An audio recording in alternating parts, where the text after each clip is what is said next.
Next, Life of Lessons number 5, the deeper divine meaning behind 42.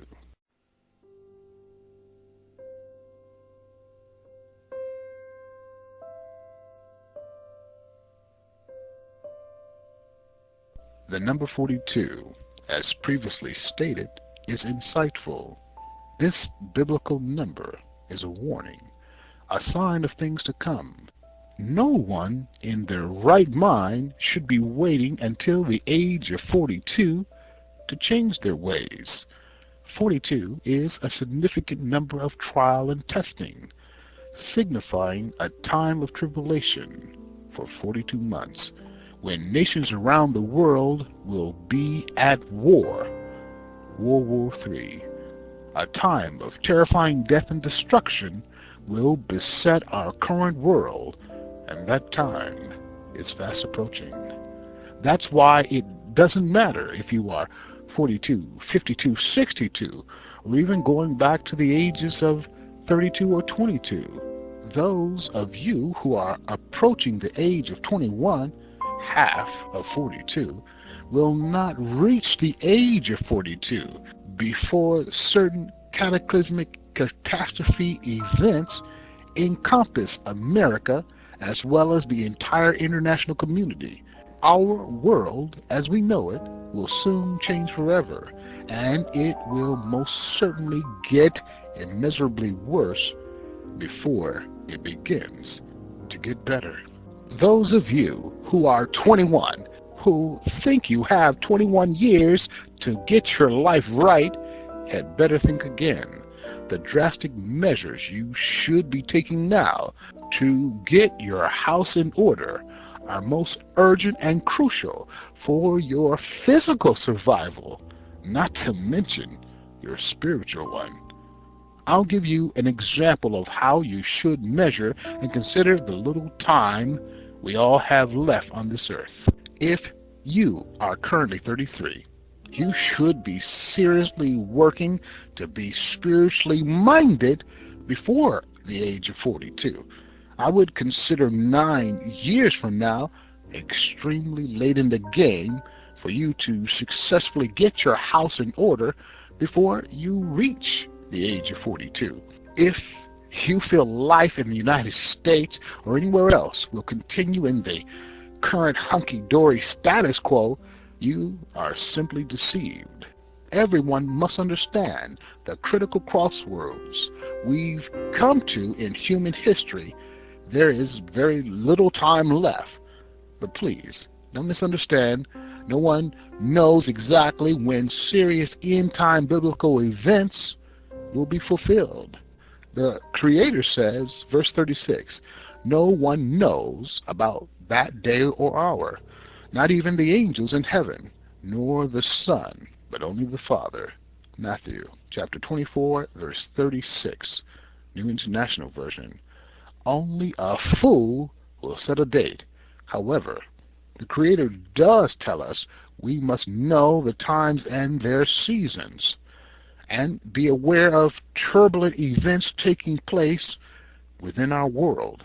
Spiritual-minded people should be spiritually in sync with what the Creator allows regarding how world events affect us, whether it's so-called global warming, universal religion, the New World Order, or absolute war.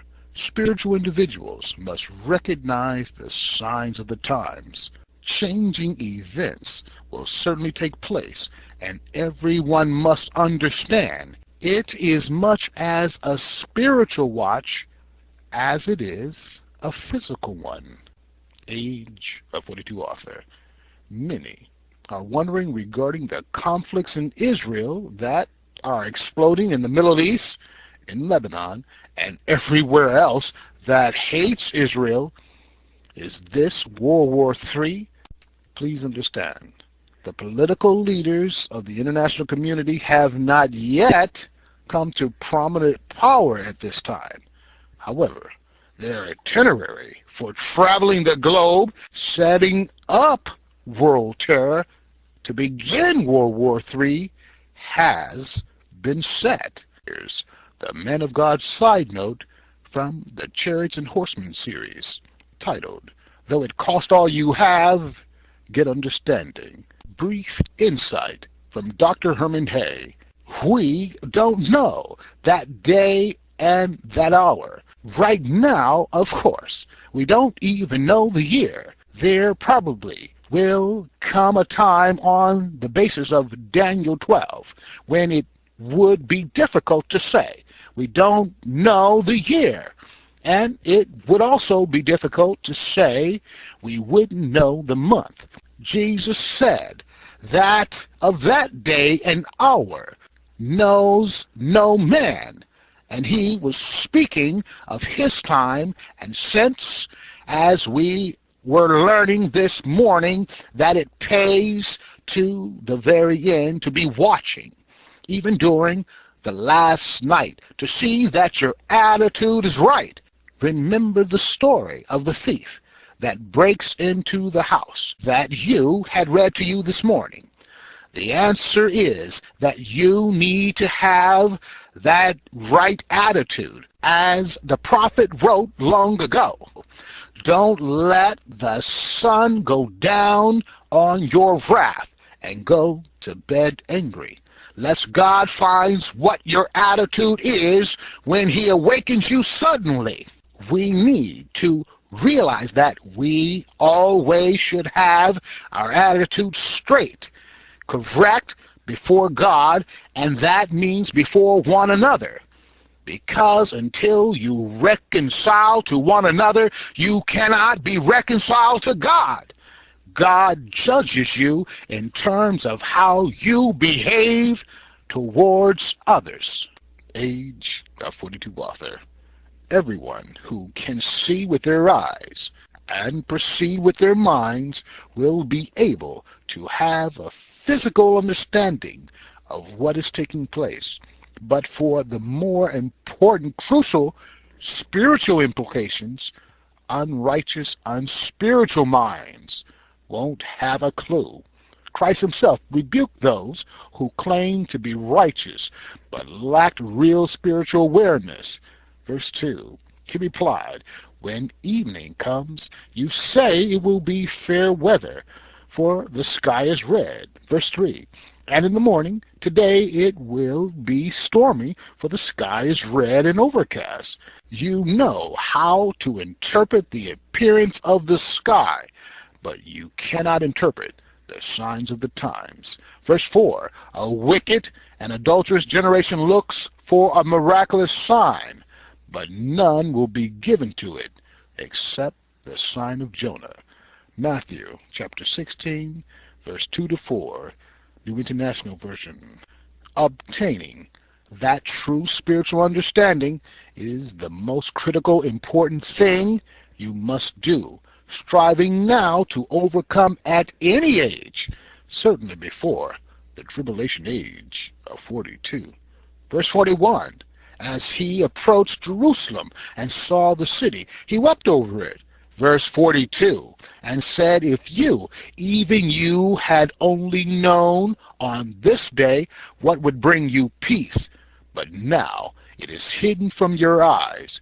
Verse 43, the days will come upon you when your enemies will build an embankment against you and encircle you and hem you in on every side.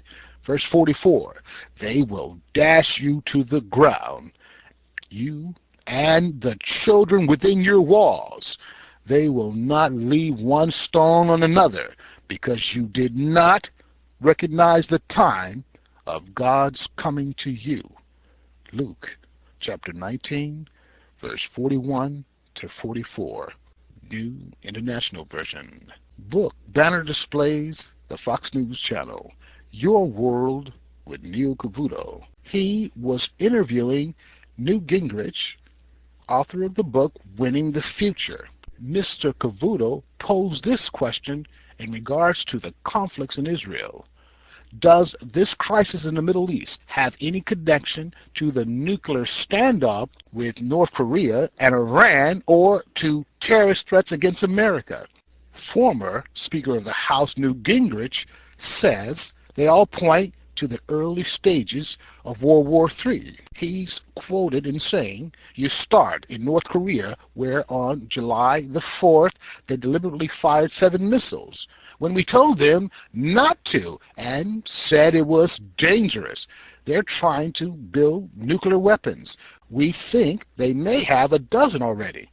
They are trying to build an ICBM which could reach the United States.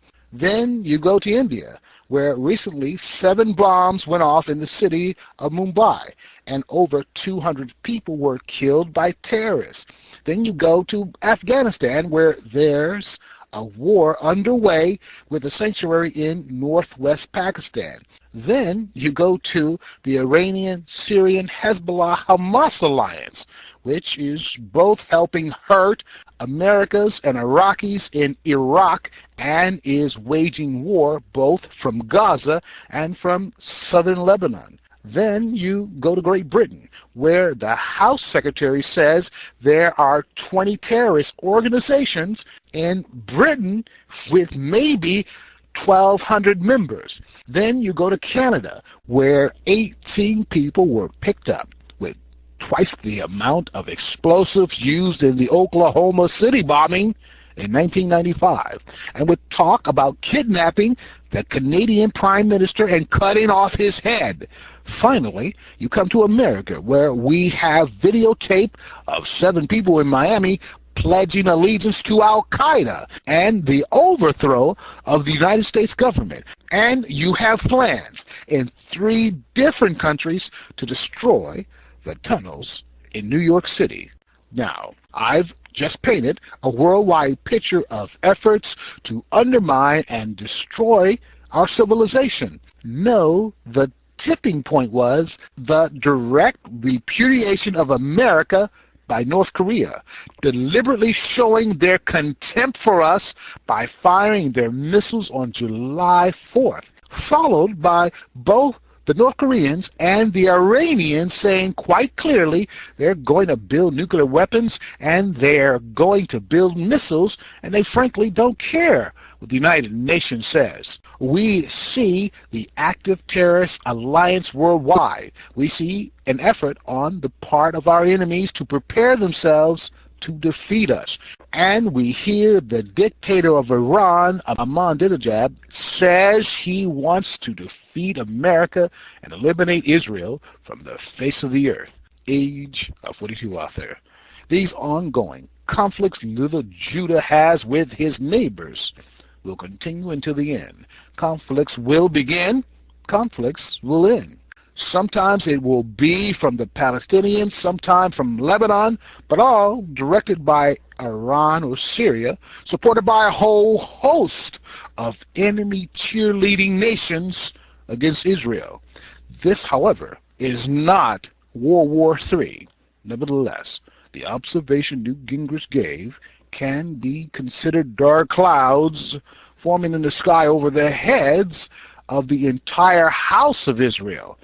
Additionally, North Korea's involvement is a wake-up call, but not primarily just for the United States. It's a wake-up call for Japan to pick up arms once again, to tear up the Constitution, which was drafted after World War II by General Douglas MacArthur, and to get back into the war race game and protect their nation. God slapped us in the face with Japan coming across the ocean and bombing us at Pearl Harbor.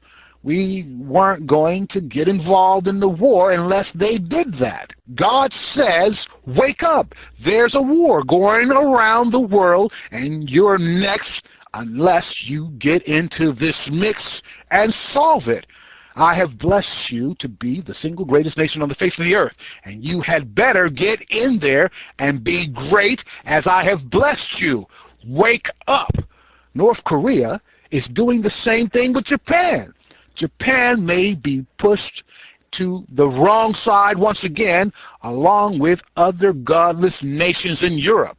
Japan wouldn't get in the game unless North Korea was now shooting those rockets. North Korea won't be a real player in the future. Japan will be.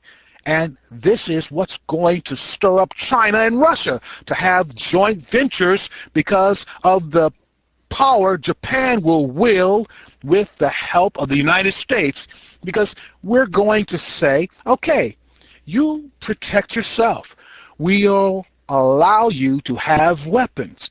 You're on our side now. Well, in the future, there won't be a United States for them to be on anybody's side. I realize the removal of us, the United States, from power sounds incredible to most.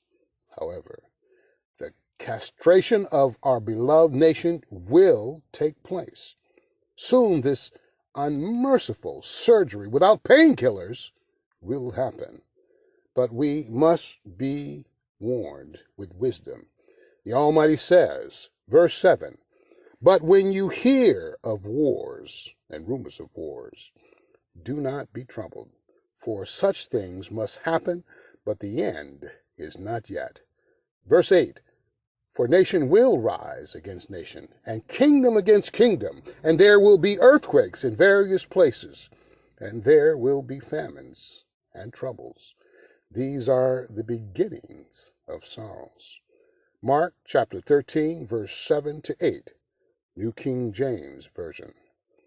Understand, a plethora of problems will pop up all over the world, whether Pakistan attacks India, vice versa, or troubles in Afghanistan. Your protection lies with your Creator. Those are not the troubles that will bring in these end-time events. P.S. Note, regarding those who will destroy the house of Israel, do not be too concerned with the king of the south from the Middle East. The deadliest concern lies with the future king of the north from Europe. Please note, for information on what will take place regarding our beloved America, Israel, and England, please go to worldemergency.com, click on the age of 42, and scroll down to a further message titled The Real World War III.